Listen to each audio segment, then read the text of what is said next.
Now tonight, hundreds of veterans rode into Chattanooga. They're part of a national ride to Washington. The ride symbolizes a special message to leaders in D.C. Brittany Martin joins us now to tell us what that message is. Brittany.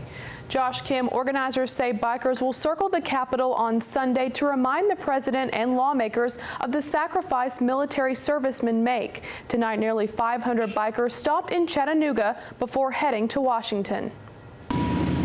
After more than a week on the road, hundreds of bikers rolled into Chattanooga. The ride is to remember POWs and those missing in action in the Vietnam War.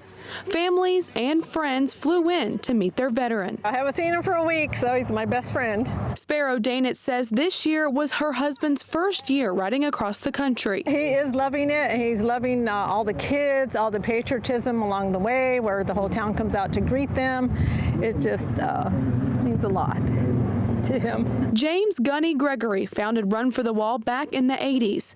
The ride goes from California to D.C., the final lap around the nation's capital to ask leaders not to forget about their sacrifice. The ride presents a way for us to communicate and get together and hug each other and not just welcome home us, but our family. For hours, Sparrow waits with her camera and a smile for her husband. Then, finally, He has arrived. After hundreds of bikers ride in at once, she's able to give Billy the welcome she says he never got when he came home from war. Me personally, I never expected a thank you, but I think it was a mistake that they didn't, and I think if we can, all of us make mistakes, every single one of us, so that's fine.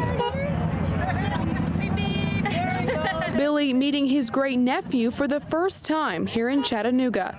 Says Tuesday is a day he'll never forget. America's great. America's great, and of course I can't tell you how proud it makes me feel.